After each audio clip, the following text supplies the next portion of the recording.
One thing that I have to share with you right now is bacon is actually pork belly. So this is a slab of bacon with the skin on, and I'm actually gonna make a braised pork belly out of this slab of bacon. So first thing I'm gonna do is make a dry rub for this, much like you would for a barbecued pork belly that you were gonna put on the smoker. If you don't have Aleppo pepper, you could swap out chili flake, but I would use a lot less. And now that my mix is made, or in the bowl, we'll just give it a quick stir. We're gonna score the skin. That'll allow some of that rub to get through that skin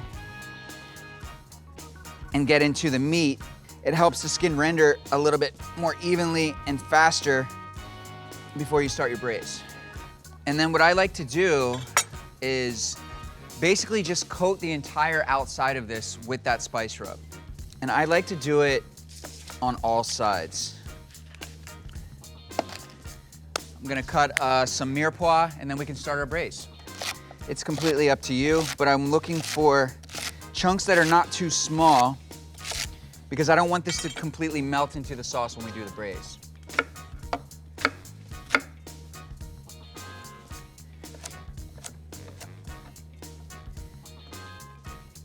Now we've got what's called our mise en place. Everything is in its place. We've got our bacon that is rubbed in our spice mix. So I'm preheating a Dutch oven.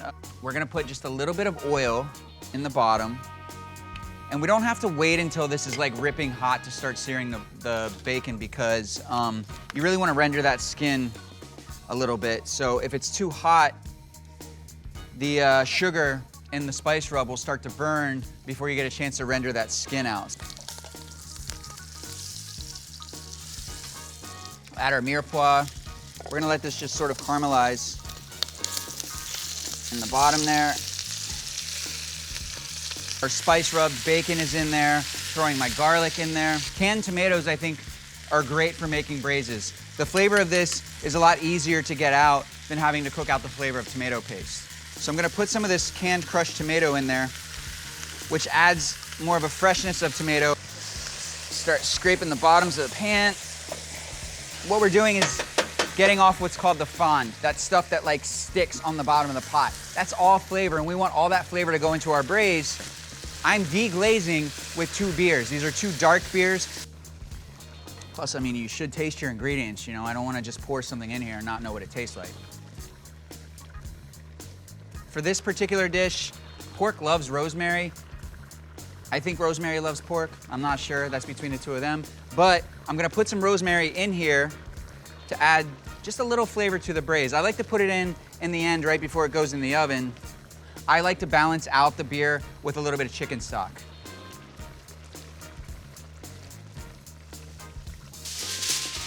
I've got my oven preheated to 300 degrees Fahrenheit, and we are gonna leave it in there for 1 hour.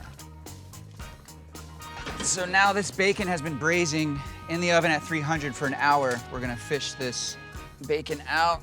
It's completely tender and rendered. We're gonna put it right into this pan. So we'll straighten that out. Ladle it right into the pan with the braised bacon. A little DIJON mustard, a couple tablespoons, nothing crazy.